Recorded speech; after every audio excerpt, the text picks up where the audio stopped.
A ver, ahí si me pueden escuchar. Si lo pueden escuchar ahora, no sé si... Bueno, bien. Ahora se escucha perfecto. Bien, perfecto. Le estaba diciendo, voy a tener que empezar algunas cosas. Pero bueno, la idea es, le decía, tenemos la posibilidad de poder desarrollar este taller de pedagogía para adultos. Vas a tener que mandar tu mensaje, vas a poder inscribirte. Hay cupos limitados por la capacidad que tiene el programa también de recetar los alumnos. Así que va a estar la posibilidad de que nosotros podamos tener, como te decía, técnicas de cómo enseñar, cuáles son las características, cómo seleccionar los elementos para enseñar, cómo, según el material, hay que establecer diferentes estrategias pedagógicas para poder llegar al alumno, cómo identificar las diferentes ideas o características que tienen los alumnos para poder de esa manera potenciar lo que enseñas. Bueno, taller de pedagogía para adultos para todos aquellos que quieran sumarse, tenés que comunicarte, ahí tenés el teléfono, lo tenemos con característica también con la característica de Argentina, porque hay hermanos que nos siguen desde otros países, así que para que puedan comunicarse y puedan consultar y poder inscribirte en este taller de pedagogía para adultos, cómo enseñar la palabra de Dios. Hay diferentes formas también de cómo abordar la enseñanza de la palabra de Dios, también técnicas específicas para cómo hacerlo a través de adultos. Así que bueno, la idea es que todos aquellos que quieran, bueno, pueden hacer las consultas, pueden inscribirse, pueden ser parte de capacitaciones ya específicas que tienen que ver con capacitaciones ministeriales que estamos lanzando ya en el mes de septiembre. Así que no te pierdas taller de pedagogía para adultos, para que, bueno, nos puedan acompañar, claro, nos puedan ser parte de esta propuesta. Así que ahí está el número de pantalla. Antes que termine la transmisión, seguramente vamos a estar compartiendo nuevamente el número para que puedas agendarlo, puedas mandar tu mensaje, puedas decir yo quiero estar, quiero ser presente, quiero estar y recibir. Va a tener un material específico, va a tener, bueno, por eso se pide la inscripción también para que puedas acceder también a la posibilidad de tener un material específico, para que puedas tener la posibilidad de acceder al video ya grabado, todo el curso, aquellos que ya han cursado el año pasado, todavía sin las transmisiones en vivo, pero sí a través de lo que fue Google Meet, el taller de geometría bíblica, de los números de la Biblia. Bueno, va a ser bajo una modalidad similar, así que, pero la idea es que se comuniquen directamente a este teléfono para hacerlo más fácil, poder inscribirse y ser parte de este taller de pedagogía para adultos, cómo enseñar la palabra de Dios. Muy bien, vamos ahora ya sí, luego de este pequeño inconveniente técnico y luego de este anuncio, vamos a pasar a ver lo que tiene que ver con este importante tema que vamos a desarrollar en esta noche. Yo voy a pasar a compartir la pantalla. Ustedes seguramente me van a estar avisando si se ve correctamente, porque he preparado un PowerPoint donde vamos a ver muchas de las cuestiones que tienen que ver con el desarrollo del tema de hoy. El desarrollo, vamos a ver el nombre del Señor, qué significa, vamos a ver detalles de su infancia, detalles que no figuran en la palabra de Dios, pero que sí pueden dirimirse a través del contexto, a través de la antropología y la arqueología, que ha descubierto muchas cuestiones muy interesantes, y también su familia, qué impacto tiene su madre en su crianza y cómo esto se revela también a través de su mensaje, a través de su prédica, a través de lo que transmite y de lo que puede nosotros poder observar también a través de los versículos bíblicos. Este curso tiene dos partes. La primera parte es lo que vamos a ver ahora en el PowerPoint, y luego la segunda parte es vamos a ver cómo esto que vamos a ver se relaciona con el mensaje, es decir, vamos a pasar directamente al texto bíblico. Por eso tiene dos partes. En el miércoles anterior teníamos la introducción. Así que vamos a pasar, voy a pasar a compartir la pantalla correspondiente para que usted pueda seguirnos, para que usted pueda compartir con nosotros.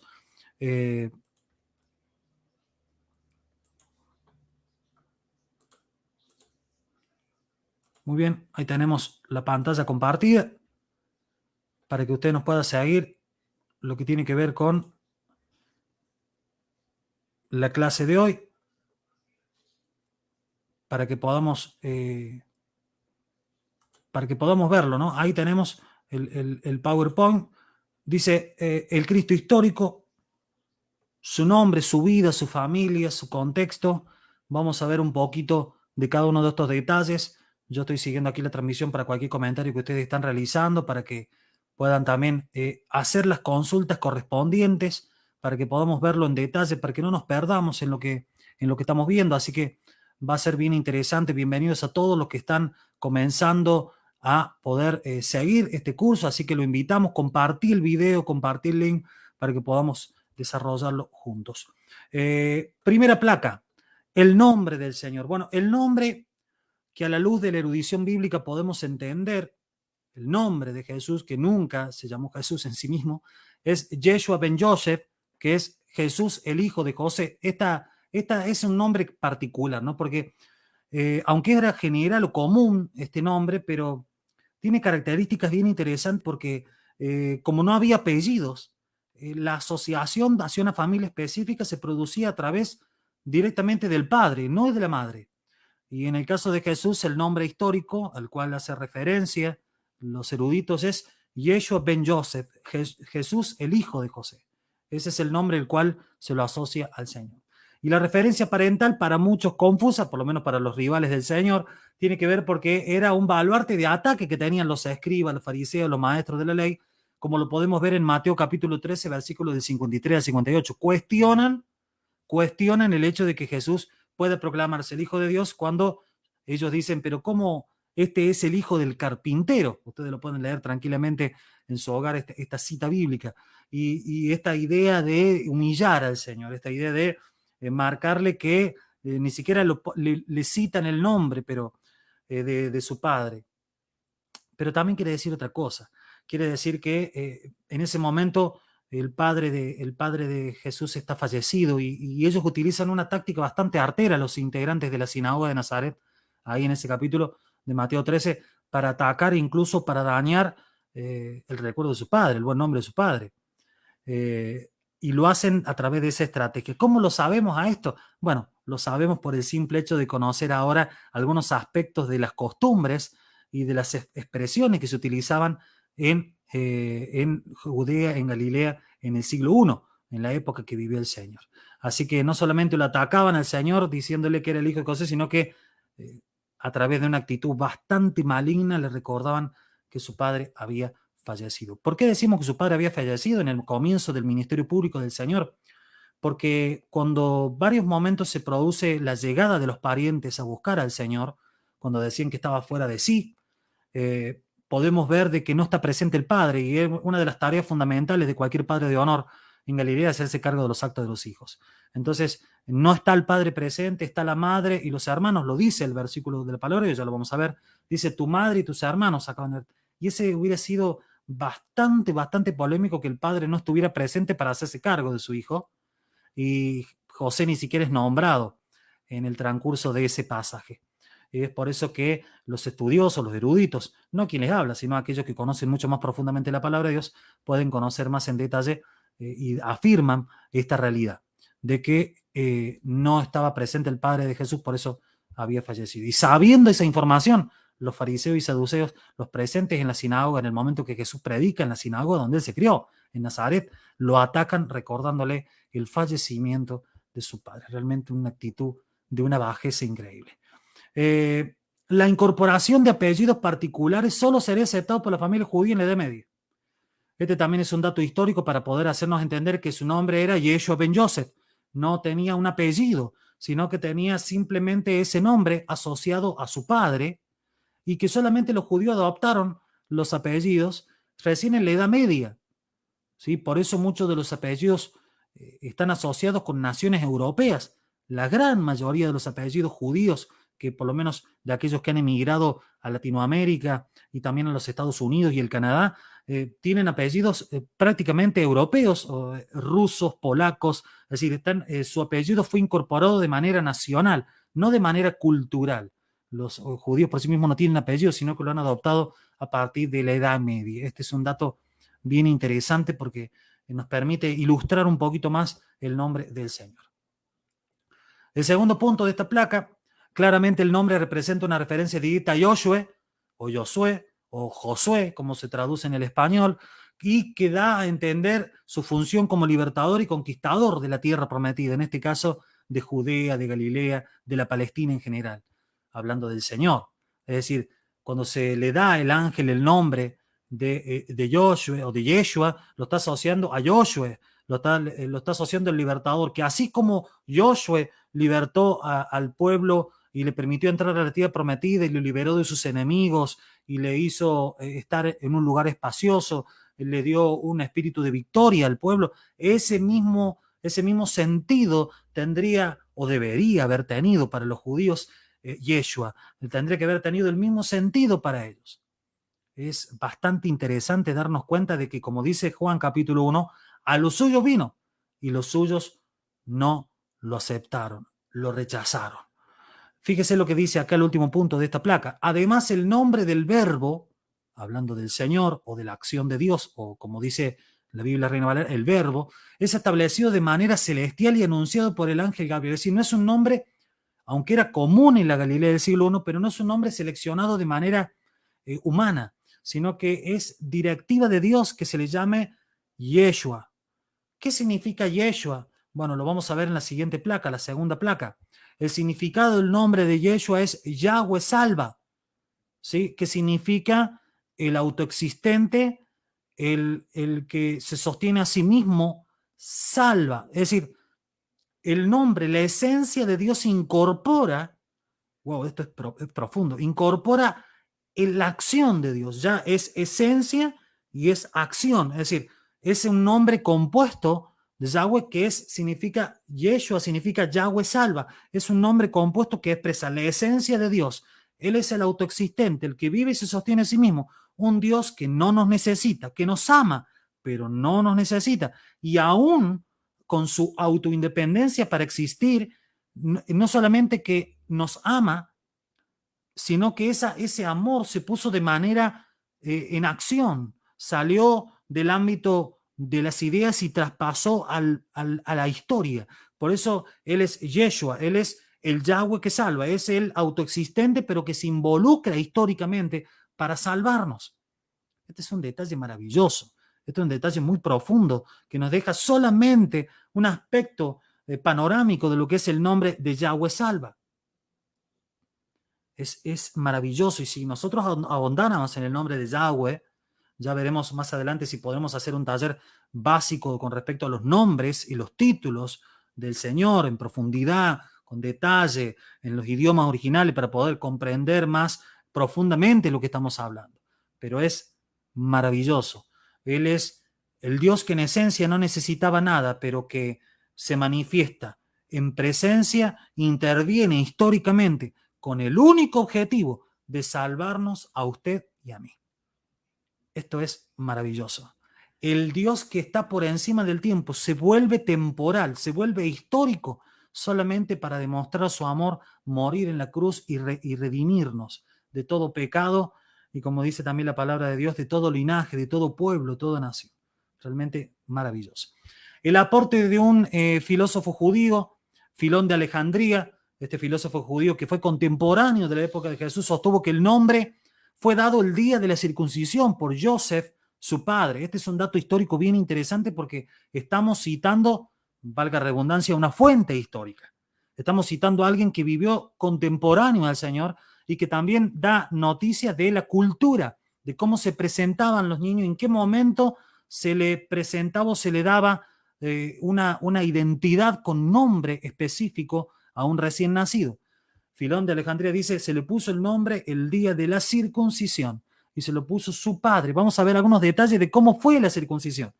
No de manera el aspecto técnico de la circuncisión, sino en qué momento y en qué lugar se hizo.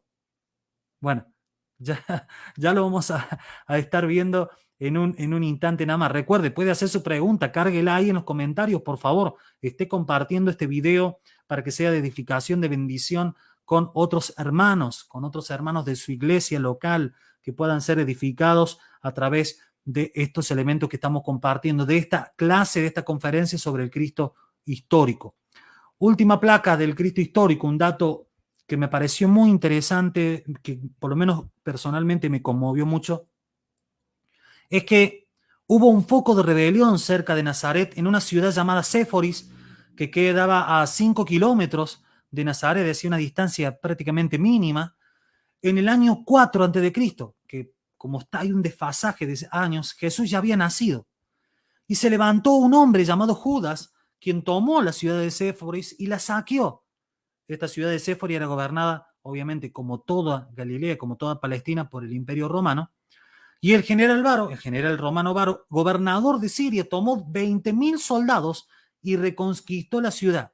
Además, llegó hasta Jerusalén, tomó esclavos y crucificó a 2.000 judíos, incendiando las aldeas cercanas a Nazaret. Es más, hay fuentes de historiadores que afirman que Nazaret también fue víctima en parte de estos saqueos como venganza, como represalia de parte del Imperio Romano por esta conquista de Séforis por parte de este rebelde llamado Judas.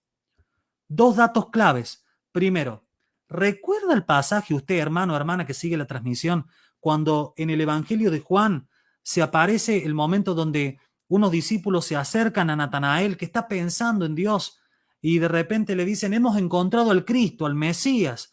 Y él le dice, de Nazaret, ¿puede salir algo bueno?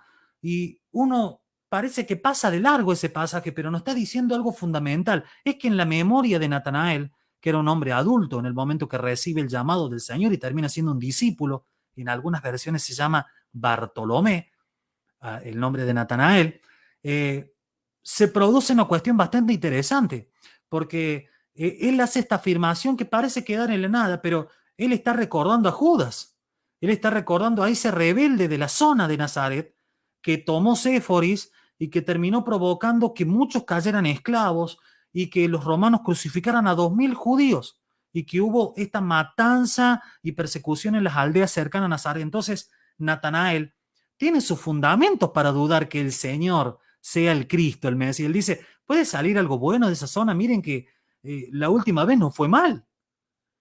Y de repente cuando lo conoce el Señor solamente le da una sola palabra y él dice, tú eres el Cristo. Y él le dice, ¿terminas creyendo por esto? Y bueno, se produce un diálogo maravilloso. Yo le invito a que usted lea en los primeros capítulos del Evangelio de según San Juan y va a encontrar esta historia realmente poderosísima con respecto a cómo se asocia la historia con lo que pasa en la palabra de Dios. Por eso es importante estudiar, capacitarse, poder darle espacio a poder conocer más de la palabra de Dios. Vamos a ver el segundo punto. Dice, el impacto de los rebeldes crucificados y la barbarie romana en la conquista de las aldeas cercanas debe haber causado, imagínense esto, una importante impresión en los niños judíos como Jesús. Algunos historiadores creen que Jesús tenía entre 4 y 6 años cuando se produjo esta situación y que los crucificados, según relata la fuente histórica de Josefo, de Flavio Josefo, nombra, en Antigüedad de Judíos dice, nombra que los crucificados fueron puestos en la ruta. Es decir, fueron colocados todos los crucificados que se habían rebelado junto con Judas y tomaron Séforis cuando Jesús tenía entre 4 y 6 años, dicen los eruditos bíblicos, pudieron verlos crucificados al costado del camino, agonizando, falleciendo y pudriéndose en la madera. Jesús, el Hijo de Dios, viendo su destino futuro, viendo cuál iba a ser la muerte que iba a recibir,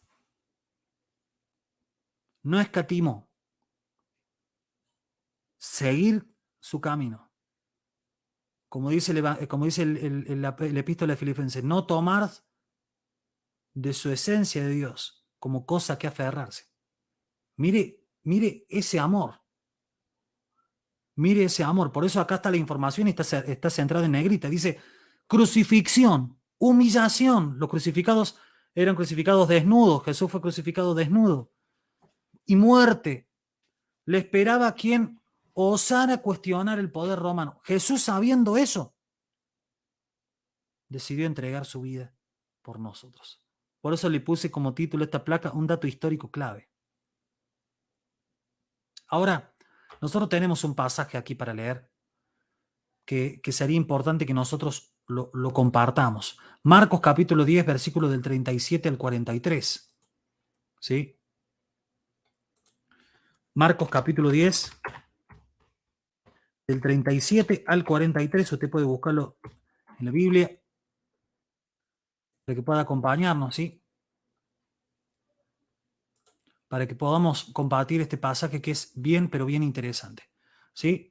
Marcos capítulo 10, del 37 al 43. ¿Sí? Yo voy a leerlo en la Biblia de las Américas, la Nueva Biblia de las Américas, para que podamos compartirlo, para que puedan saber en qué momento, o en qué versión, mejor dicho, se está compartiendo. Dice así la palabra, vamos a leer el versículo 37, dice, ellos le dijeron, concédenos que en tu gloria nos sentemos uno a tu derecha y el otro a tu izquierda. Jesús le dijo, ustedes no saben lo que piden, ¿pueden beber la copa que yo bebo o ser bautizados con el bautismo que yo soy bautizado, con que soy bautizado? Le respondieron, podemos. Y Jesús le dijo, la copa que yo bebo, beberán, y serán bautizados con el bautismo con que yo soy bautizado. Es decir, ¿qué está diciendo el Señor aquí? ¿Qué es lo que está manifestando? Le está manifestando algo bien claro. Le está diciendo, ustedes también van a morir. Van a morir por esta causa. Pero también está diciendo que Él sabía el destino que le esperaba. Es decir, un niño de 4 o 6 años tiene la posibilidad de ver el destino final de su vida muriendo ni siquiera por el pecado propio, está muriendo por el pecado de los otros. Y aún a pesar de eso, decidir morir en la cruz. Y no solamente esto, teniendo el poder de poder salir de esa cruz, de no poder sufrir el castigo y el escarnio público.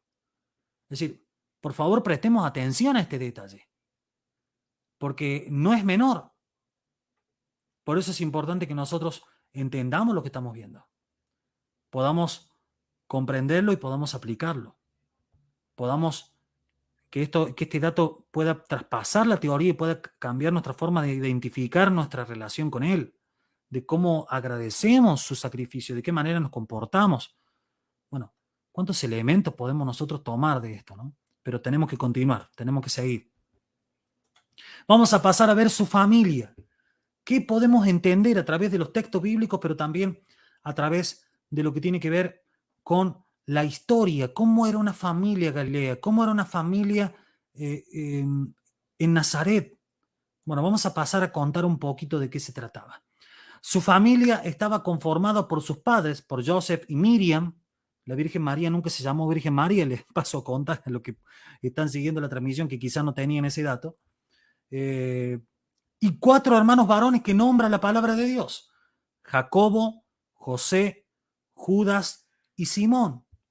¿Sí? Esto lo podemos encontrar en Mateo capítulo 13, el versículo 54 y el 55. Y también la palabra de Dios relata que Jesús tenía por lo menos 2 hermanas. ¿Por qué decimos esto? Porque no se nombran las hermanas, ¿sí? No son nombradas en el texto bíblico. No podemos saber, sí sabemos porque la expresión en el griego es plural, pero no podemos saber la cantidad ni el nombre de las hermanas del Señor. Se ha especulado mucho con respecto a esto, y en esto tenemos que ser lo suficientemente serios para quedarnos con lo que el texto bíblico y la historia nos permiten afirmar.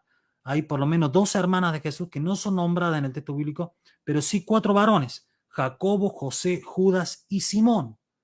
Ahora, otro dato fundamental con respecto a la familia del Señor es que era habitual que la familia conviviera con parientes cercanos en un núcleo familiar extenso. No existía esta familia singular o celular que nosotros conocemos, padre, madre e hijos. No se vivía de esa manera. Se vivía de manera con los parientes, con los tíos, pero estilo vecindad, cada uno compartiendo un patio común. Esa era la forma que vivían los nazarenos en el siglo I. Y usted me dirá, ¿y cómo se sabe eso? ¿Cómo se puede saber? Bueno, a través de diferentes excavaciones que se han realizado en la vieja ciudad de Nazaret se ha descubierto la forma en que se construían las casas, se ha descubierto la forma en que vivían los nazarenos del siglo I. Obviamente, este atractivo arqueológico se genera por Jesús, no, ni por ningún otro personaje histórico de la Nazaret de ninguna época ha traído la cantidad de arqueólogos, estudiosos, antropólogos, eruditos bíblicos como para poder descubrir de qué manera se vivía en esa época. Pero yo le pido que se quede con ese detalle. La familia de Jesús vivía en una familia nuclear extensa. Y esto lo digo porque muchas veces nos hacemos una idea, un dogma con respecto a la estructura de una familia ideal. Jesús tenía una familia extensa que vivía junto con él, que compartía con él, que desarrollaba los hábitos diarios con él. Ya vamos a ver cuáles eran los hábitos, cómo era un día en la época de Jesús? ¿Cómo era un día para un niño como Jesús? ¿Cómo era el día para un adolescente en la época de Jesús? Bueno, tenemos un lindo camino por andar y ya han pasado 28 minutos de la hora 21. Estamos con el tiempo bastante comprometidos. Fíjese lo interesante. Recién hablábamos un detalle con respecto a la circuncisión. Mire lo que es este detalle. Jesús fue circuncidado por su padre José a los 8 días de nacimiento según lo que establecía la ley. ¿Sí? Es interesante esto porque el rito llevado a cabo seguramente fue en el patio de la casa y por la mañana. Esta era la costumbre que tenían los galileos, que la circuncisión de los niños se producía en el patio de la casa por la mañana. En las pequeñas aldeas se realizaba de esa manera. Así se desarrollaba, como dice la placa, en las pequeñas aldeas. Y esto recibió el nombre de Berit, que significa básicamente alianza. Los que ingresaban a la alianza del pacto de Dios eran los niños varones. Por eso resulta tan atractivo para el mundo judío, pero también para el mundo gentil, esto que proclama el apóstol Pablo cuando dice, ahora no hay hombre ni mujer, ni judío ni griego, ahora todos somos uno. Ahora todos podemos entrar a la alianza. Ahora todos podemos, como dice el autor de Hebreos, entrar y buscar el socorro oportuno delante del trono de la gracia. Ahora, ¿qué diferencia? Bueno, pero como él dice la palabra del Señor en Romanos y Gálatas, él nació bajo la ley. Él fue circuncidado al 8º día, tal como lo marcaba la palabra de Dios, como lo marcaba la ley. Él fue circuncidado al 8º día y en el patio de su casa, para luego ser presentado en el templo. ¿Sí? Algo que la palabra de Dios relata en el Evangelio según San Lucas. Usted puede mirarlo allí, porque ahí está el relato en los primeros capítulos con respecto a la presentación del Señor. Hay incluso palabras proféticas que personas que ungidas por el Señor dan con respecto a la vida de Jesucristo. ¿Seguimos? ¿Les parece? Ustedes pueden hacer su pregunta, dejen su comentario, por favor. Inviten, compartan este video en este momento para que pueda llegar a más personas y puedan ser edificados en el Señor. La familia era el centro de todo en Nazaret. No había clubes, no había otras instituciones intermedias, no había ONGs, no había nada. Lo que había era la familia. Jesús, como dijimos, convivía en una familia extensa, llena de parientes y familiares. Aparte de los nombrados en Marcos 6, cuando se nombra a sus 4 hermanos, sus hermanas, y su madre y su padre, pero no se lo nombra, sino que dicen el carpintero, casi de una manera despreciativa, como decíamos recién. Salir de ese grupo y mudarse, como lo hizo el Señor cuando vivía en Capernaum, siendo soltero, una persona no casada, era algo muy mal visto en el siglo I. Era algo muy mal visto en Nazaret. Aunque eso no limitó al Señor en su ministerio, no lo limitó. Y vamos a ver este pasaje porque es maravilloso. Está en Marcos capítulo 3, versículo del 35 al 36. ¿Sí? Vamos a leerlo. Marcos capítulo 3, del 35 al 36. La nueva Biblia de las Américas. Jesús establece un nuevo paradigma de familia. Marcos capítulo 3, versículo del 35 al 36, dice así, dice, porque cualquiera que hace la voluntad de Dios, en otra versión dice la voluntad de mi Padre, ese es mi hermano, ese es mi hermana y ese es mi madre. Es decir, está estableciendo un nuevo paradigma de familia. Está estableciendo un nuevo paradigma de qué es la familia. Hay una familia de la fe, no como un desprecio a la familia natural, sino como una garantía de que hay una nueva familia en los caminos del Señor. Hay una nueva familia, ¿sí? Por eso él cuando lo van a buscar dice, ¿quién es mi madre y mis hermanos? Son aquellos que hacen mi voluntad.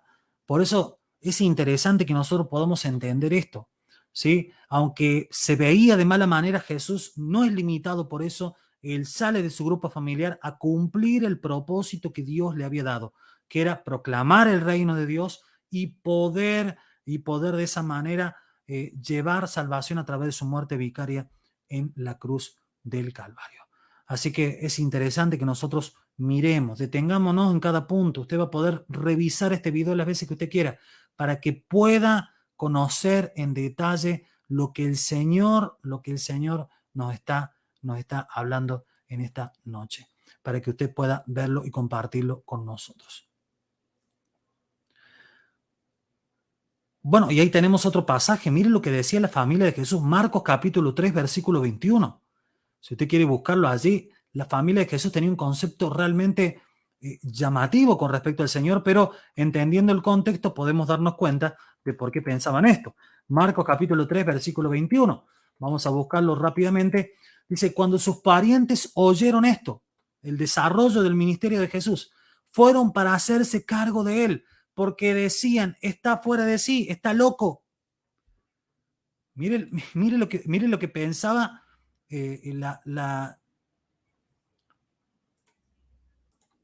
lo que pensaba la familia del Señor.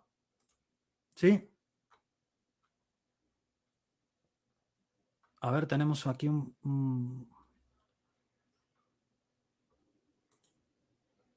a ver, para seguir mostrando.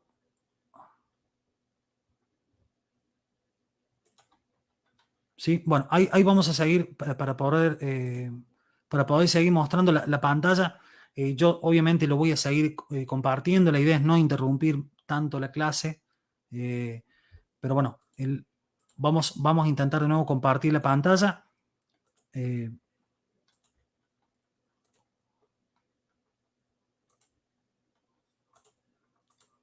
Bueno, no lo está permitiendo hacer en este momento.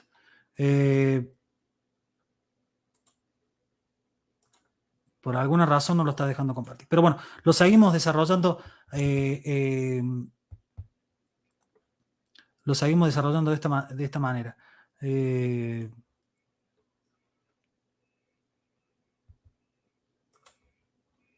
Vamos a hacer el último intento. A ver si podemos compartirlo ahí. Ahí creo que se puede ver ahora nuevamente. Sí, ahí lo podemos ver nuevamente. Fíjese el segundo punto. Dice, otra característica de cómo se veía la familia. Dice, un oficio para las manos y una profesión para la mente. Mire el concepto que tenían los judíos de lo que debía desarrollar una familia. Darle un oficio para las manos y una profesión para la mente. Eso resume la postura del padre judío hacia sus hijos varones. Fíjese que no es a todos los hijos, no es a las hijas. Esta postura era para los hijos solamente. Un oficio para las manos y una profesión para la mente. ¿Sí? Esto resume la postura del padre judío hacia sus hijos varones como objetivo de la vida.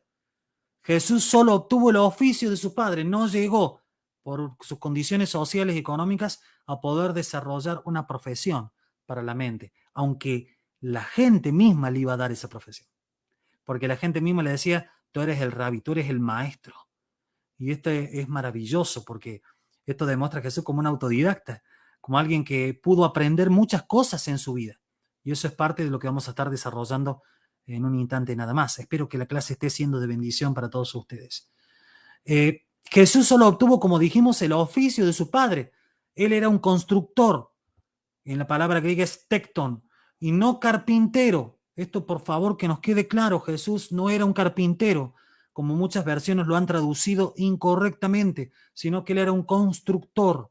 Él era alguien que trabajaba la piedra, también la madera e incluso el metal. Los estudiosos, el eruditos bíblicos que han podido excavar en la vieja Nazaret y poder llegar a poder contemplar algunos de los tesoros arqueológicos que se han descubierto en el sector, muestran de que las personas generalmente desarrollaban mucho el trabajo en piedra. Es decir, lo más posible que Jesús, dentro del hábito en general de constructor, trabajara el trabajo en piedra, sea mampostero, trabajaba la piedra. ¿Sí? Eso es interesante, ¿no? Para que nosotros podamos entender cuál era la profesión del Señor de manera directa. Así que para que nosotros podamos tener ese dato. Seguimos con el tema de la familia, por favor, preste la atención. Mire lo que dice. El padre era el centro de la autoridad y las decisiones de la familia. El padre era casi un dictador. Era el que decidía qué hacer, qué comer, cómo hacerlo, de qué manera poder llevar adelante la familia. Es decir, no se podía discutir. La palabra del padre era final. Y esto es importante que usted lo tenga en cuenta cuando lee la palabra de Dios, sobre todo cuando lee el Nuevo Testamento en un contexto judío, en un contexto galileo, en un contexto de lo que relatan los 4 evangelios. El padre era el centro de la autoridad de las decisiones de la familia. Por eso podemos entender que Dios se revela a una cultura como esta, como el padre y como el hijo, para que ellos se entiendan cómo Dios detentaba autoridad. El Señor, en su misericordia, por un sentido pedagógico, se relaciona con este pueblo, con el Israel, y nosotros somos parte, dice Santiago capítulo 1, versículo 1, de ese Israel espiritual hoy. Se relaciona como padre y como hijo. Eso es importante que lo tengamos en cuenta. Es decir, el Señor tiene en cuenta el contexto para poder hablarnos. Él es un Dios pedagógico, un Dios que siempre está con la intención que nosotros lo entendamos, aunque no plenamente y no totalmente, porque nuestra mente finita no puede caber lo infinito de Él, pero sí para que tengamos una noción clara de Él. Ahora, fíjese cuál es una de las funciones del padre. Él arreglaba los matrimonios y decidía el destino de sus hijas. No le preguntaba a sus hijas, hija mía, ¿te gusta ese varón que hay aquí en Galilea o Nazaret? No, no, simplemente acordaba la dote con la familia o con un pariente cercano y se producía el acuerdo familiar. Incluso se acordaba el momento en que se producía la boda. Es decir, él arreglaba los matrimonios, el padre de la familia, y decidía el destino de las hijas. Mire lo que es esto. Es decir, ¿se acuerdan de la placa anterior? Veíamos que el hijo podía decidir su profesión. La decisión del padre podía desarrollarla con él, tener un oficio y una profesión. En cambio, las mujeres solamente debían dedicarse a las tareas domésticas. La crianza de los hijos y las demás tareas diarias. Fíjese lo que era la vida de la mujer. Pasaba del control del padre al control del esposo. Las mujeres galileas y de la Palestina en general eran analfabetas, no sabían leer ni escribir, eran ausentes de toda práctica religiosa.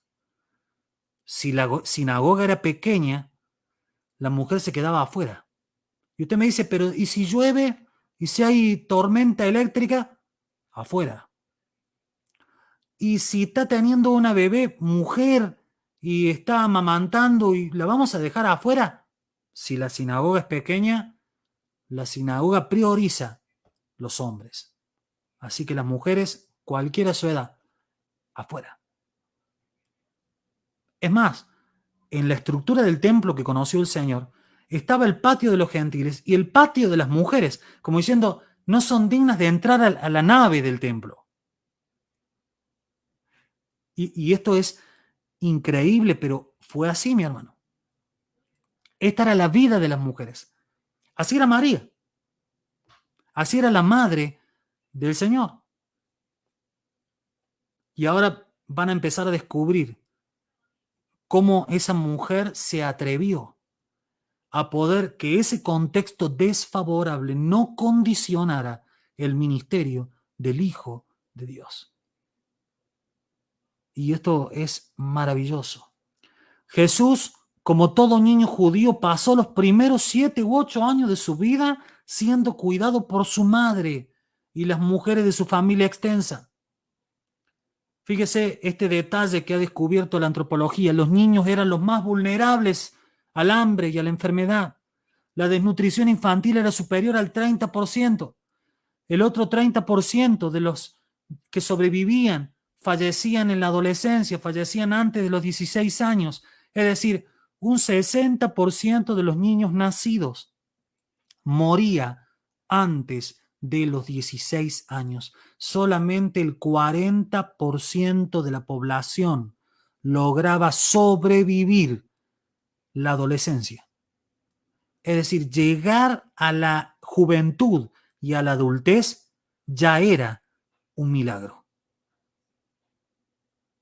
Fíjese las condiciones en las que vivía el Señor Jesús, las condiciones en las que tuvo que ministrar.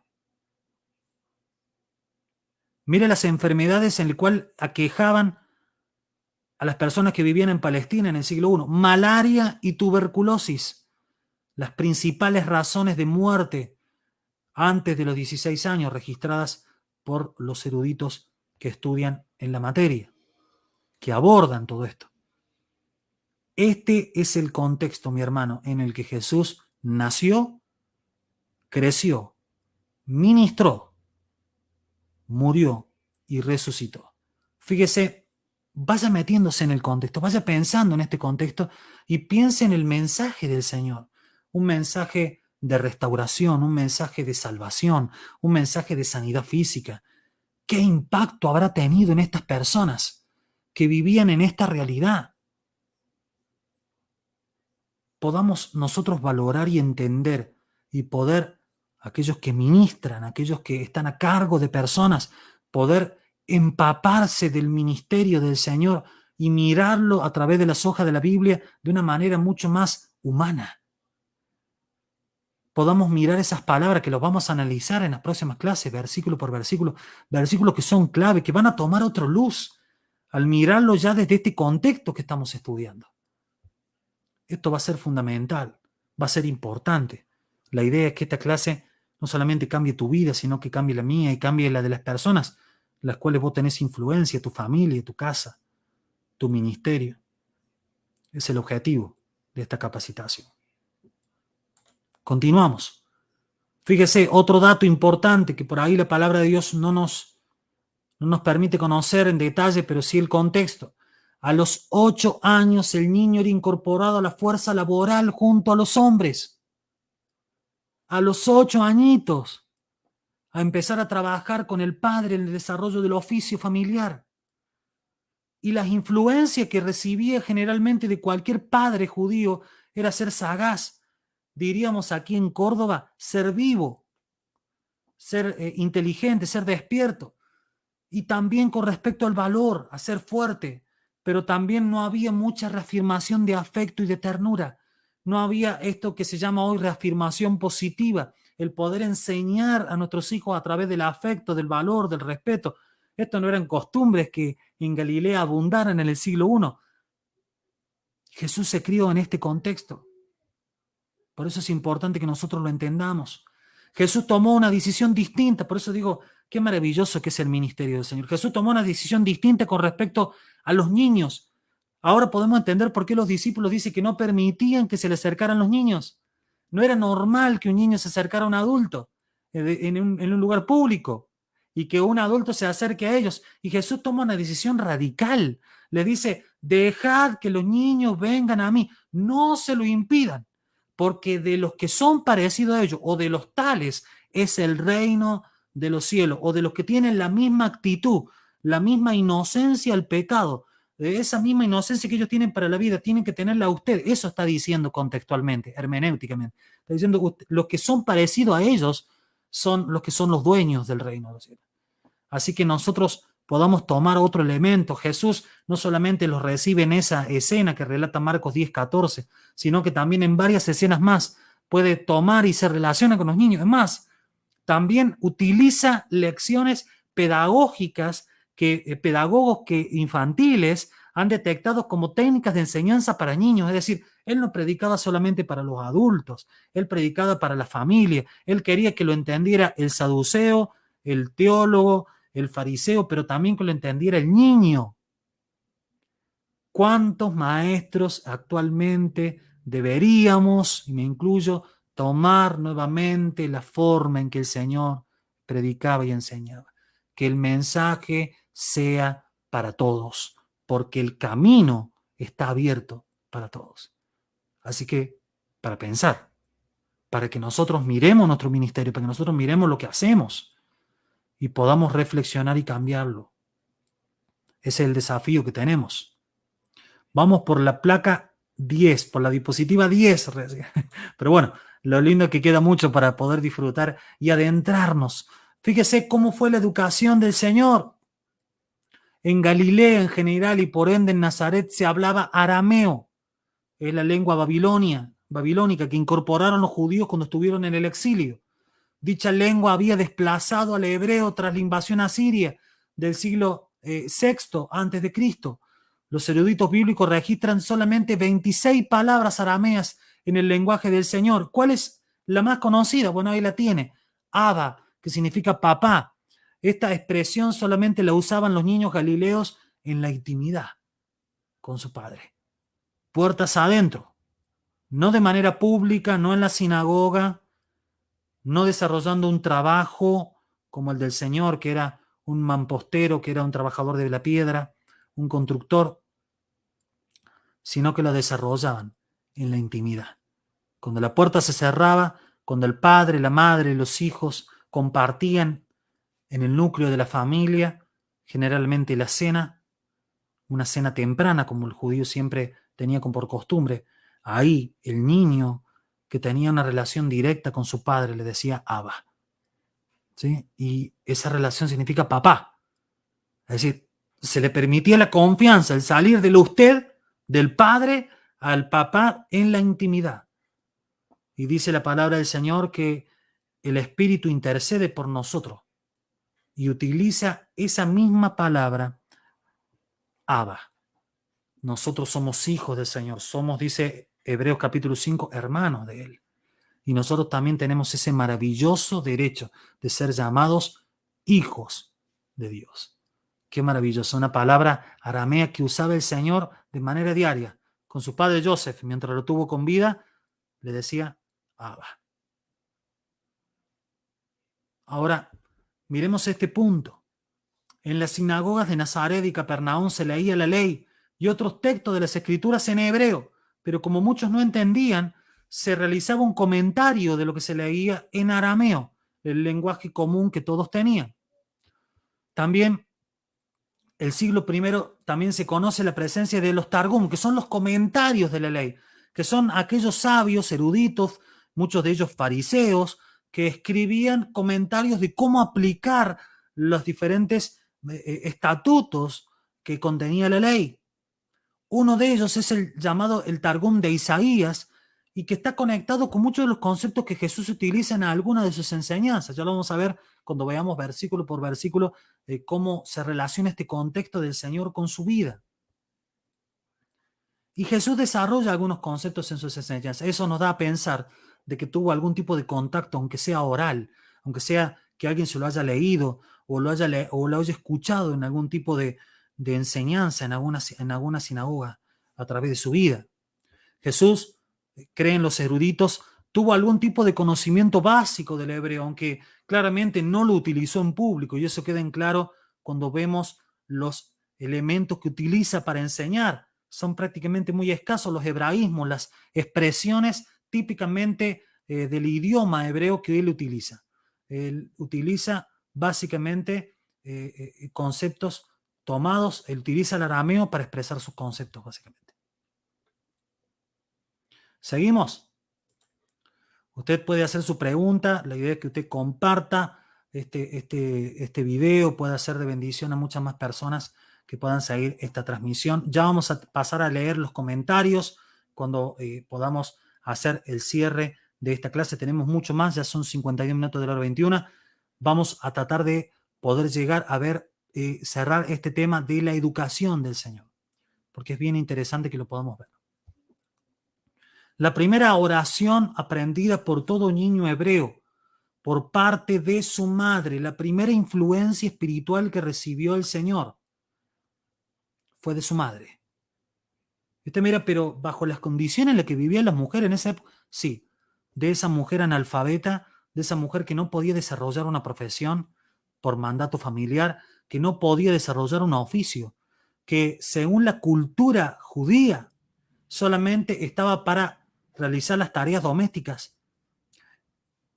Dios decidió que esa mujer le fuera su primera influencia a su propio hijo, al Salvador del mundo, al que Isaías lo nombra como el Emanuel, el Dios con nosotros. Fíjese el tipo de honra que Dios le da, hermano, a la mujer en el nuevo pacto. Qué dignificación que da a la mujer en el nuevo pacto. Y no solamente, y además también, ¿quién lo da? El Hijo de Dios.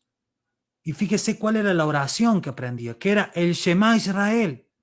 El Shema Israel está en Deuteronomio capítulo 6, el versículo 4 y 5. Deuteronomio capítulo 6, versículo del 4 al 5. ¿Sí? Para que nosotros lo podamos compartir, yo lo voy a buscar acá.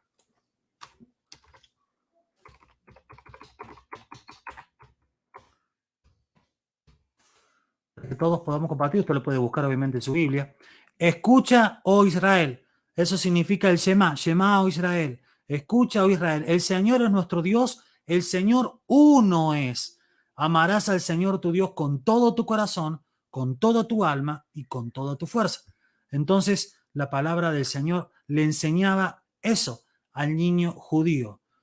¿Sí? Eso aprendían los niños judíos como primera oración y lo recitaban a la mañana cuando se levantaban antes de poder ingerir algún alimento, antes de comenzar su tarea diaria, antes de hacer su oración diaria. Ellos relataban y daban gloria a Dios a través del Shema, del escucha a Israel, Deuteronomio 6, del 4 al 5. Quiere decir que ahora, a través del descubrimiento del contexto, podemos saber cuáles eran las primeras palabras de Jesús al ser aprendidas y cuáles eran las primeras palabras que recitaba cada día que se levantaba muy de mañana, como era costumbre para cada judío, para cada galileo, levantarse muy de temprano y pronunciar estas palabras que nosotros relatamos. Así que es fundamental lo que nosotros estamos compartiendo. Es realmente maravilloso que podamos tener esta referencia con respecto a lo que estamos viendo de la educación del Señor.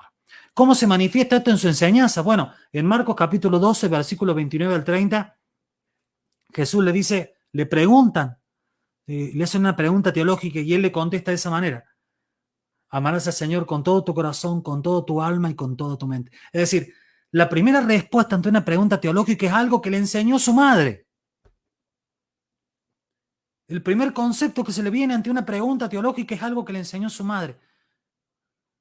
¡Wow! ¡Qué profundo! ¿Cómo se conectan ahora estos versículos con su contexto, con su vida, con su familia? ¿Cómo se conecta esto y cuánta influencia puede tener de manera positiva o negativa una madre, aún en el Hijo de Dios? Porque la primera respuesta que él da ante una pregunta teológica, ante un cuestionamiento, la primera respuesta que surge de él es lo que aprendió de su madre en su infancia. ¿Qué estamos enseñando nosotros?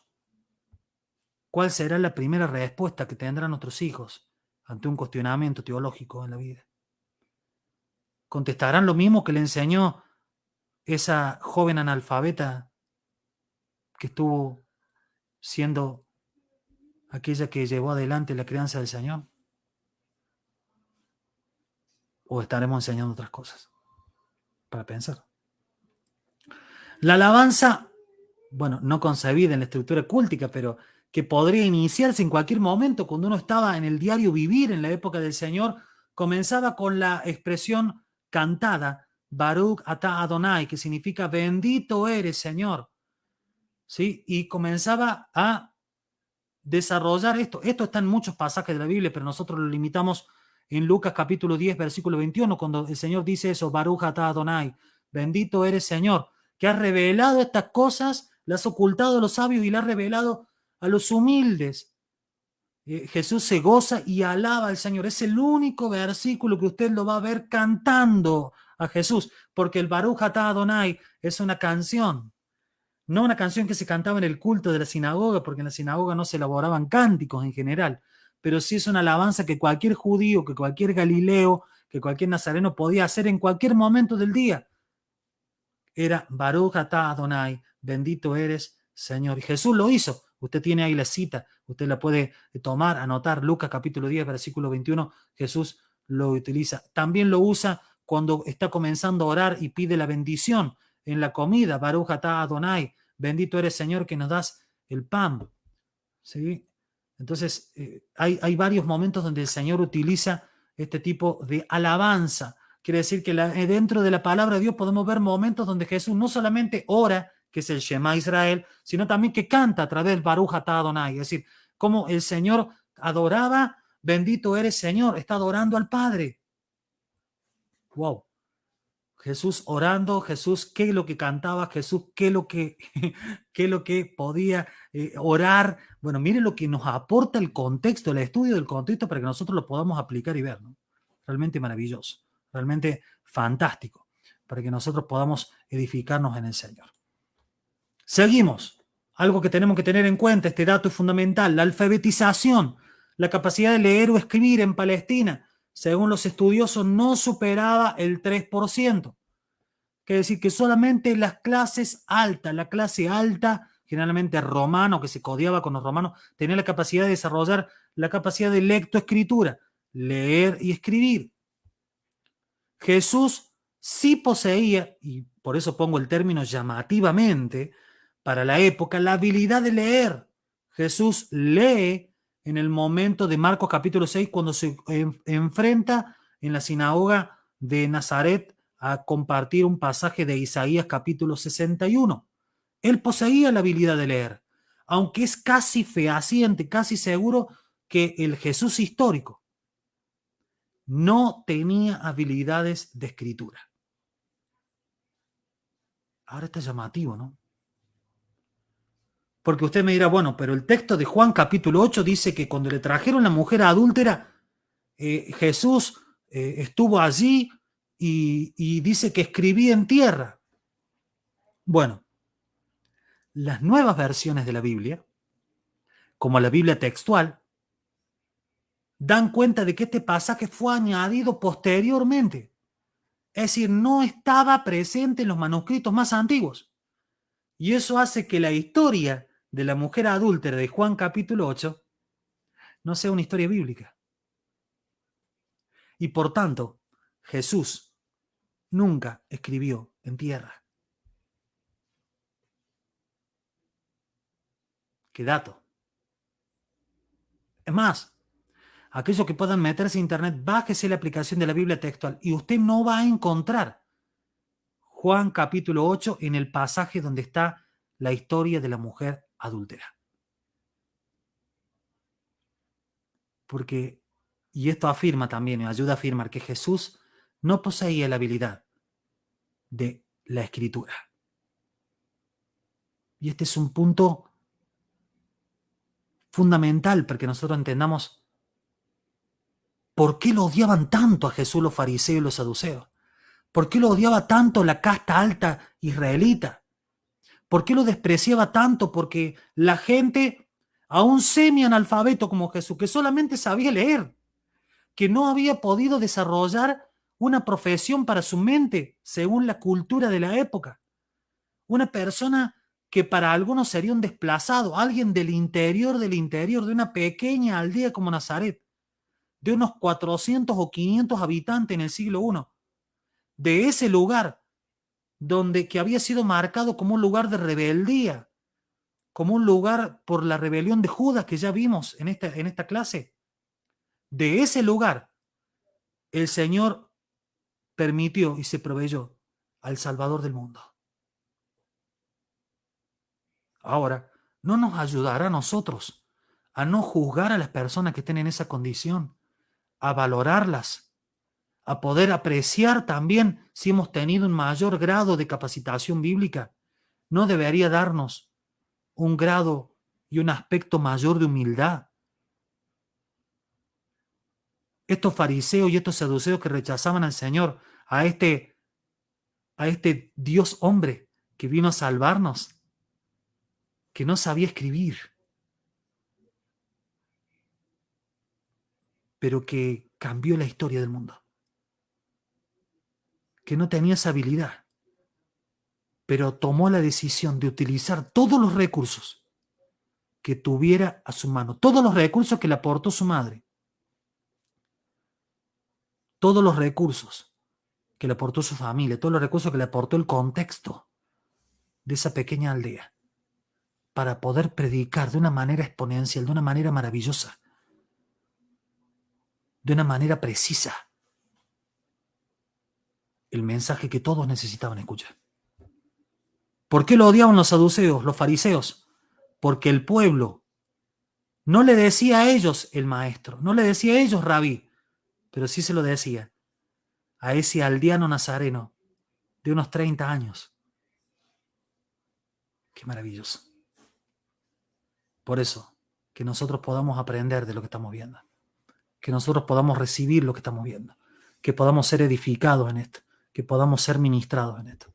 Esta es la idea de poder tener el Instituto Bíblico en línea, que el Espíritu Santo pueda ministrarnos, porque ¿de qué vale la teoría si nosotros no podemos empezar a experimentar ese Jesús histórico? Siempre guiados y marcados por la palabra de Dios revelada en la Biblia. Ese es el desafío que tenemos. Seguimos. El oficio heredado de la familia era la de constructor, como vimos recién y repasamos con la palabra tecton, que designa a una persona que trabaja con diversos materiales, como la madera, la piedra e incluso el hierro. Algunos eruditos son más específicos, como yo le dije recién, pero lo repasamos.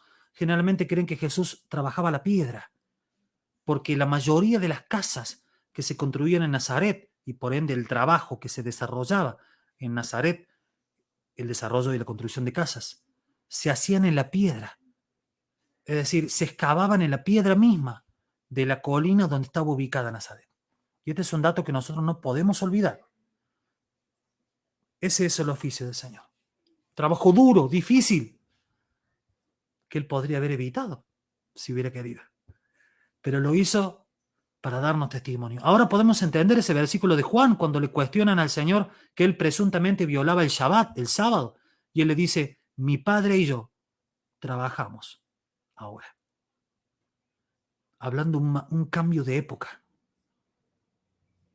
Lucas capítulo 16, versículo 16 dice, porque la ley fue hasta Juan, pero ahora es predicado el reino de los cielos. Y todos se apresuran por entrar. Y Jesús por eso le dice, ahora, como diciendo, no en la época anterior, no bajo el otro pacto, ahora mi Padre y yo trabajamos. Qué maravilloso, ¿no? Ahora, tenía que tener la autoridad. ¿Y cómo ganaba esa autoridad delante de la gente? Siendo un hombre, como dice Lucas capítulo 2, versículos 51 y 52, sujeto a sus padres. Y parte de esa sujeción era trabajar como constructor, como excavador en piedra para construir las casas de sus vecinos en Nazaret. El Hijo de Dios, Dios hecho carne, trabajando todos los días de lunes a domingo, excepto el sábado. ¿No nos dará testimonio como cristianos que debemos ser personas apegados al trabajo? ¿No nos debería estar enseñando si Él, el Hijo de Dios, el dueño de todo, del oro y de la plata? Sería importante que recuperemos en todos los sentidos y en todos los lugares el valor y el apego al trabajo. Jesús en su vida, como Cristo histórico, como el Cristo que caminó en la tierra, nos enseña ese valor. Acá hay un dato interesante. Los estudiosos deducen que por el contexto local debió Jesús y su familia trabajar en poblados cercanos. Claro, 400, 500 personas, muchas casas no podías hacer. Tuviste que trasladarte ¿a dónde? A otros poblados cercanos, como Séforis incluso, una ciudad mucho más grande, que estaba en plena reconstrucción tras esta rebelión de Judas que se había producido cuando Jesús tenía entre 4 y 6 años, que relatamos al comienzo de la clase.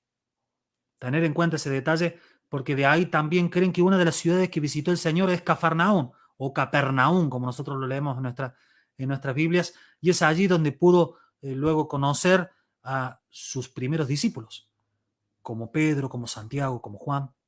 Así que ese ven y sígueme, que nosotros le agregamos elementos casi místicos, seguramente estaba basado en que Jesús conocía y trabajaba seguramente en la construcción para esos pescadores.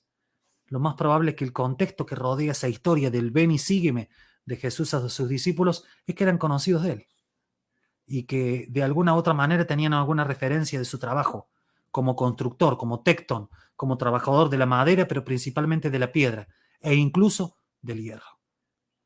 Qué interesante, ¿no?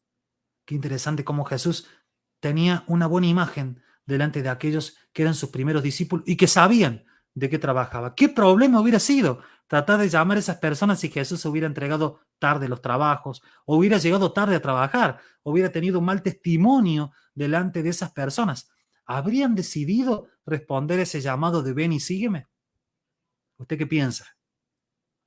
Bueno, puede dejar el comentario allí, compartir el video y poder ser parte de esta clase en lo que estamos desarrollando en el transcurso. Ya estamos cerca del final de la clase, han pasado 8 minutos de la hora 22. Vamos a ver qué comía Jesús, cómo se alimentaba el dueño de todo, aquel que podría tener lo que él quisiera.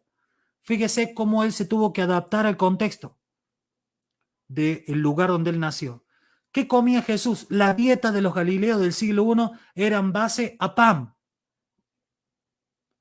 Comían aceitunas, tomaban vino, comían lentejas. Ahí me pierden a mí porque a mí la lenteja no me gusta. Capaz que usted está del otro lado y le gusta. Higos, queso y un tipo de yogur que se llama requesón. Es decir, el yogur era como el postre del judío. Cuando terminaba de comer, para que usted lo asocie rápidamente, era como la nata de la leche que se comía y los judíos le ponían este término, el requesón. ¿Sí? Era como el yogur de la leche. Era como un tipo de leche condensada, para que usted, más o menos para que usted me entienda lo que comían los judíos. Es decir, fíjese, pan, aceitunas, vino, lenteja, higo, queso y un tipo de yogur o requesón. ¿Sí? Algunas veces comían pescado salado, solamente algunas veces. Y la carne solamente en las fiestas religiosas y cuando peregrinaban a Jerusalén, es decir, solamente de 4 a 5 veces al año. Era el único momento en que Jesús probaba la carne. ¿Sí? Ahora, cuando Jesús lo invitaba en un banquete, por ejemplo, Simón el fariseo que lo invita, donde llega aquella mujer, ¿se acuerda esa historia? Y toma un perfume y lo derrama en los pies del Señor. Generalmente cuando la palabra en la Biblia, en el griego, habla de banquete, está hablando de carne. ¿Sí? Es decir, en el momento histórico donde Jesús más comió carne, tanto de pescado como carne vacuna, fueron los momentos donde desarrolló su ministerio público. Los años anteriores, lo más probable es que se haya criado bajo esta dieta que nosotros acabamos de relatar. Es decir, un contexto difícil, un contexto cercenado para el desarrollo de la mujer, un contexto de aldea, no sabía escribir y tenía una dieta bastante pobre. ¿Por qué? Usted mira por qué. Bueno, se han encontrado esqueletos de la época de Jesús y muestran que tienen ausencia de proteínas, ausencia de hierro, además presentan la mayoría de los esqueletos, incluso de niños. Recuerde, 60% de mortalidad en niños y adolescentes. 60%.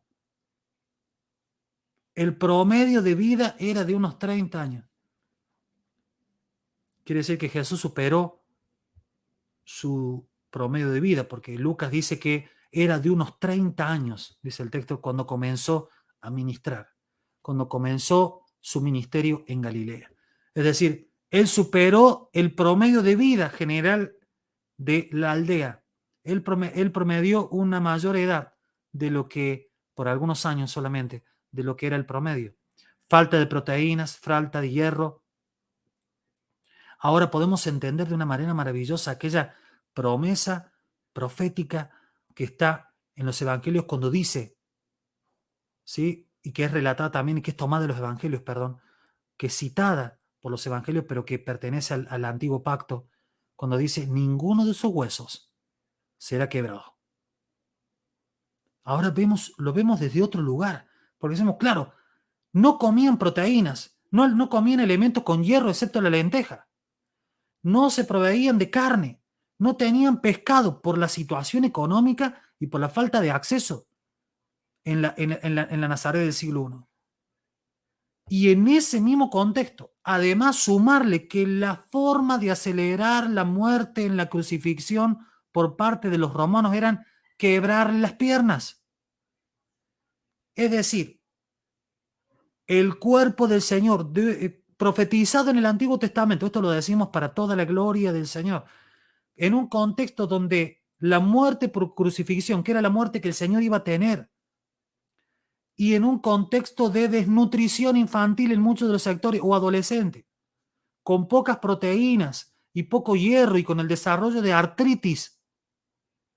Se cumplió de manera exacta la palabra de Dios que dijo, ninguno de sus huesos será quebrantado. ¿Cómo no creer en la palabra de Dios, mi hermano querido?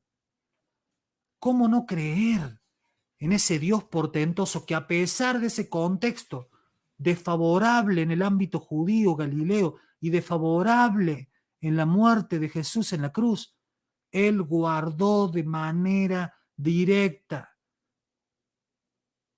el cuerpo del Señor? Es una de las pruebas fundamentales e históricas e indubitables de un cumplimiento de una profecía del Antiguo Testamento en el Nuevo. Anótela, téngala como su carta cuando hable con una persona que no crea en la palabra de Dios y su cumplimiento. Porque esta es una clave que nosotros tenemos que tener en claro. Seguimos, nos extendemos algunos minutos, pero para poder cerrar esto de la alimentación del Señor. Ahora podemos saber y entender, claro, la base de la dieta era el pan. Lo principal, lo básico que debe tener un judío era pan, aunque sea de cebada, que era llamado el pan de los pobres. Ahora podemos saber, entender esto, mi hermano. Ahora podemos entenderlo en su contexto, cuando dentro del modelo de oración del Padre Nuestro, Él expresó, danos hoy el pan de cada día. Es decir, danos lo fundamental, danos lo esencial, danos lo que necesitamos para poder vivir este día. Estaba dentro de las necesidades de esos nazarenos, de esos galileos que seguían el ministerio del Señor. Era poder confesar esto en su oración, en lo que nosotros le llamamos el Padre Nuestro. Danos hoy el pan de cada día. Traducido hermenéuticamente para nosotros sería, danos lo necesario para vivir cada día, danos lo fundamental, danos lo primordial. Ahora, si entendemos que el pan era el centro de la alimentación para los varones judíos, para las familias judías, para las familias galileas, podemos entenderlo como un elemento también de cohesión familiar y social, porque ellos compartían el pan en la mesa. Era un momento de diálogo, aunque la mujer ante un banquete y ante los invitados no se le permitía sentarse. Tenía un profundo concepto espiritual. Juan capítulo 6, versículo 51, dice Jesús, ahora entendiendo este contexto, mi hermano, yo soy el pan que descendió del cielo. Yo soy lo prioritario. Yo soy lo primero. Yo soy lo necesario. Yo soy el alimento que te mantiene con vida. Yo soy eso para vos, pero que descendió del cielo. ¡Wow! Pensemos un poquito lo que estamos viendo. Cerramos nuestros ojos. Pensemos. No lo entendemos de manera más clara, más profunda. Él es el pan que descendió del cielo, que va a producir cohesión familiar y social. Lo mismo que producía el pan en su época. Él está dispuesto a producirlo en nuestra vida y en la familia y en nuestra sociedad. Él es el pan que descendió del cielo. Él es el elemento que produce unión familiar y social. Él es lo prioritario, lo primordial, lo necesario, lo impostergable. Ahora, ¿no brilla de otra manera este versículo de Juan 6, 51? Ahora la pregunta que debemos hacernos, mi hermano, es, ¿Él es el pan que descendió del cielo para nosotros? ¿Él es ese maná que descendía del cielo también para aquellos israelitas que peregrinaban en el desierto? Dice la Biblia que nosotros somos extranjeros y peregrinos, que hoy podamos decirle, Señor, que tú seas ese pan que descendió del cielo. Que tú puedas ministrar nuestra vida y hacernos entender que eres lo prioritario, lo primordial, lo que va a provocar la unión familiar, lo que va a provocar el restablecimiento de la cohesión de nuestra sociedad, tan destruida, tan desbarrancada. Él ya ha provisto al Padre ese pan, ese símbolo, ese alimento eterno y continuo. Por eso Él les dijo en el Evangelio de Juan, porque es necesario que ustedes beban mi sangre y coman mi carne, porque este es el pan que fue dado por ustedes. cómo se entiende distinto el contexto de la Biblia cuando miramos este Cristo histórico y cómo se desarrolla este pequeño elemento de su alimentación. Que usted permita que el Espíritu Santo le ministre y le hable. Estamos terminando. Vamos a dejar esta parte de la espiritualidad del Señor para la próxima clase. Qué increíble, ¿no? Qué increíble.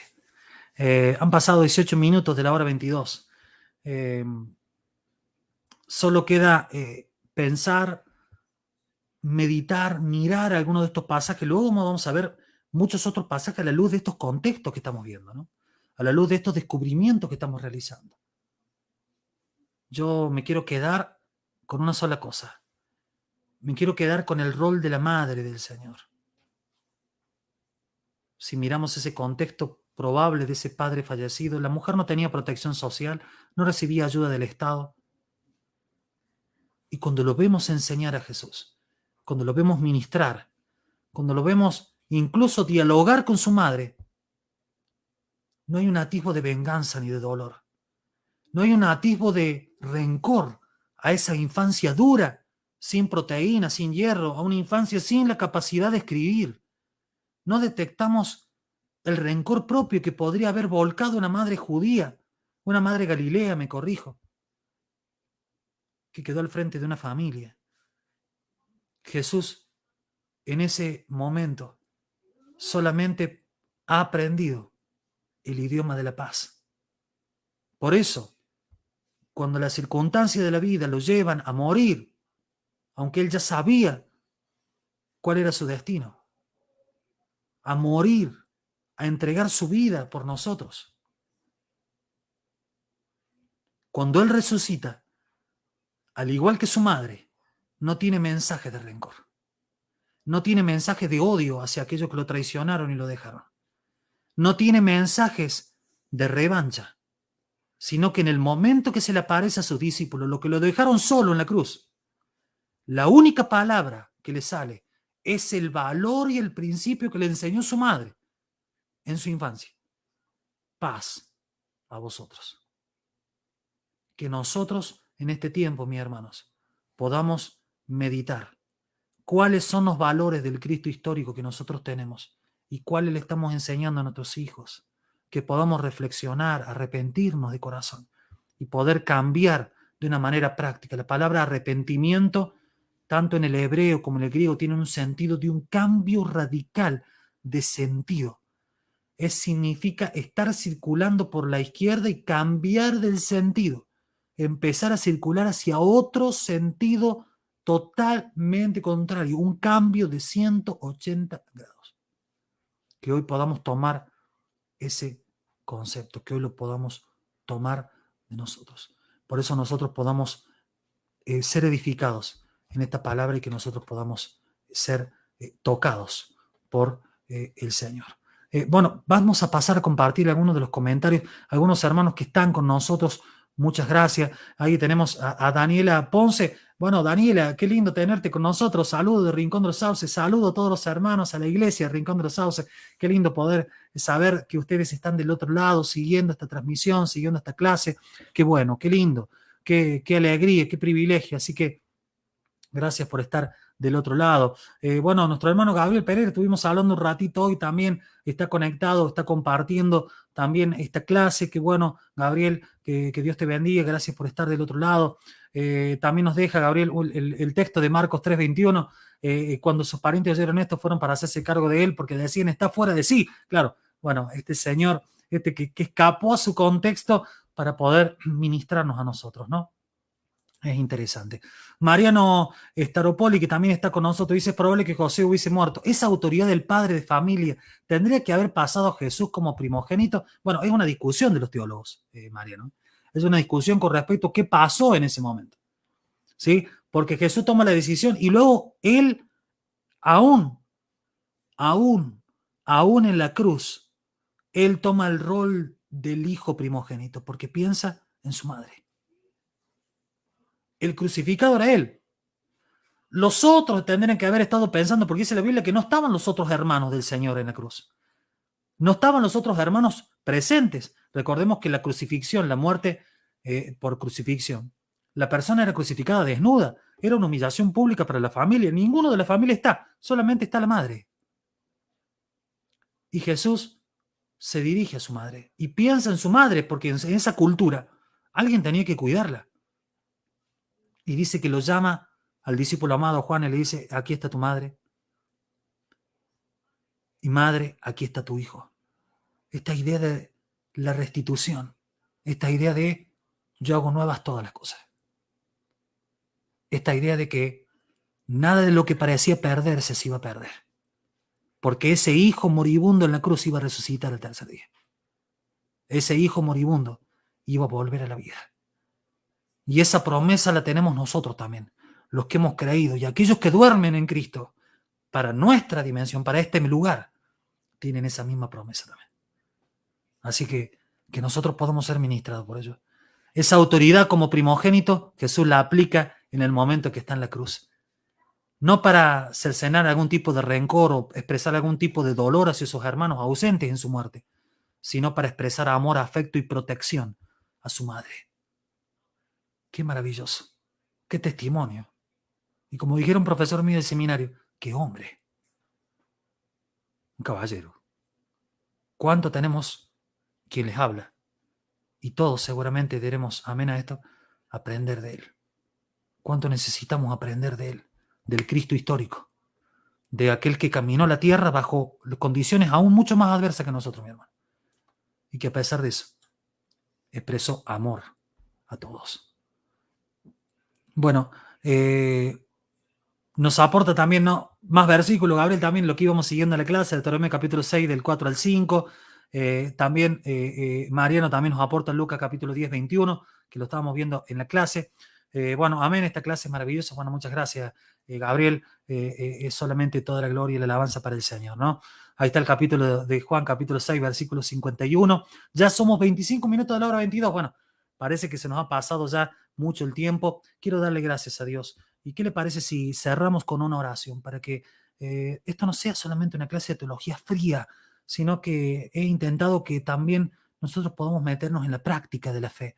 Cómo vivir la praxis, cómo vivir lo que hemos visto ahora en el mismo momento que nos desconectemos, en el mismo momento que nosotros nos alejemos de la computadora, del celular, cómo empezar a vivir sabiendo que hoy podemos relacionar con ese Cristo histórico, porque Él dijo, yo estaré con ustedes todos los días, hasta el fin. Y hoy podamos ser ministrados por esa palabra. Así que yo quiero despedirme con una oración. Si usted me acompaña, hermano o hermana, y le invito a que pueda compartir este video con otras personas, sería maravilloso realmente. Cerramos nuestros ojos. Padre Celestial, te damos gracias, porque podemos acercarnos confiadamente al trono de la gracia. ¿Cuánto costó tu sacrificio, Señor, tu muerte vicaria, Señor, por cada uno de nosotros? Hoy te adoramos, te amamos, hoy te bendecimos. Señor, si cabe el término, estamos orgullosos de vos, Señor. Estamos orgullosos de lo que has sido por nosotros.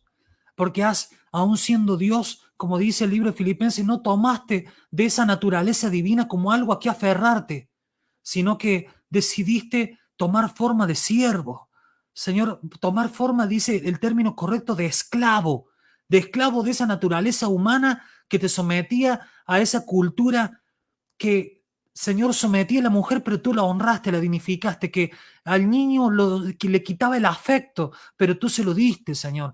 Tú terminaste de romper esos paradigmas culturales que había en esa sociedad tan difícil, o igual a la nuestra quizás, que hoy necesita tanto de esa capacidad de cada uno de nosotros, de poder romper con los paradigmas que quieran, Señor, quitarle valor al niño por nacer, a la infancia, que quieren quitarle valor a la mujer y denigrarla a través de ideologías que en vez de honrarla, le quitan valor, le quitan significado, la cosifican. Señor, hoy necesitamos más que nunca tu mensaje, hoy necesitamos más que nunca tus palabras en nuestro corazón. Señor, ahora entendidas a la luz de tu vida, de lo que comías, de lo que te educaron, de lo que también no te educaron, porque vos decidiste romper con esos paradigmas del no sé, del no puedo. Utilizaste todos los recursos que enseñó tu madre, tu padre, con lo poco o mucho que sabían, decidiste tomar sus valores, decidiste tomar sus principios y te constituiste no solamente en ese ser espiritual que murió por nosotros, sino también ese Cristo histórico que caminó, que se ensució los pies con sus sandalias, caminando cada aldea, cada lugar de Galilea, de Judea, de Palestina, predicando un mensaje de una manera sencilla, no una teología para teólogos, de algo sencillo, para que un niño lo entienda, para que todo lo entienda, porque la puerta está abierta para todos. Ese señor que se sentaba con la prostituta, con el leproso, qué mensaje para nosotros que tomamos una actitud farisea muchas veces, de sentarnos solamente con aquellos que creen lo mismo que nosotros, que tienen las mismas costumbres o las mismas orientaciones que nosotros. Cuán diferente sería nuestro ministerio, Señor, si miráramos las cosas como tú las mirabas. ¿Qué impacto provocaríamos, Señor, en esta ciudad, en cada ciudad donde nosotros vivimos, en cada país del cual se sigue esta transmisión? Por eso te rogamos, Espíritu Santo, que nos ministre, que esta palabra, Señor, que es viva, pueda ser y traer y producir el efecto por el cual tú la has enviado y por el cual tú has diseñado este tiempo desde antes de la fundación del mundo para poder ser edificado en ti, Señor. Nos humillamos, nos reconocemos ignorantes, te necesitamos, te amamos, Señor, y te pedimos que cada día te podamos conocer más a través de tu palabra, a través del accionar del Espíritu Santo, del Consolador, de aquel que iba a recordarnos tus palabras, como dice el Evangelio de Juan. Yo les voy a recordar a través del Espíritu Santo todas tus palabras. Ayúdanos, Señor. Te lo pedimos en el nombre del Señor Jesús. Amén. Mi hermano, antes de despedirnos, recuerde, por favor, estamos abriendo la inscripción para el taller de pedagogía para adultos. Podés enviar ya tu mensaje y tenés el celular, agendalo, por favor. Taller de pedagogía para adultos. Vamos a aprender cómo enseñar la palabra de Dios. Recursos, herramientas, elementos tecnológicos para la enseñanza. Cómo armar una clase desde cero. Cómo seleccionar los versículos bíblicos. Cómo preparar material. Cómo se identifica una idea principal y secundaria. Cómo seleccionarla. Bueno, curso definitivo, taller de pedagogía para adultos, a pedido del público, vienen algunos, pero bueno, lo habían pedido algunos y bueno, ahí lo tenemos para que podamos compartirlo con todos ustedes. Me despido, que Dios les bendiga, ha sido un gusto, un privilegio, como siempre, que pueda ser edificado y que, como decían los judíos cuando se despedían de la sinagoga, que ahora la escuchaste la palabra, ahora ve y haz tú lo mismo. Que nosotros podamos edificar a otros con lo que Dios nos ha edificado a nosotros. Que Dios les bendiga. Nos despedimos con la paz del Señor. Ha sido un honor, una bendición poder estar con ustedes. Nos reencontramos próximo miércoles, 21 horas, hora argentina, con la tercera clase, el Cristo histórico. Nos metemos en algunos aspectos bien llamativos. ¿Cómo era vivir en Nazaret? ¿Cómo era vivir en ese lugar en detalle? ¿Cómo era Nazaret? Vamos a mostrar imágenes de Nazaret. ¿Cómo son los descubrimientos arqueológicos? ¿Encontraron la casa de Jesús? Bueno, todo esto en la próxima transmisión, El Cristo Histórico, próximo miércoles. A compartir el video, a suscribirte al canal y a la fanpage del Instituto Bíblico en Línea. Y nos despedimos con la bendición del Señor. Que Dios le bendiga.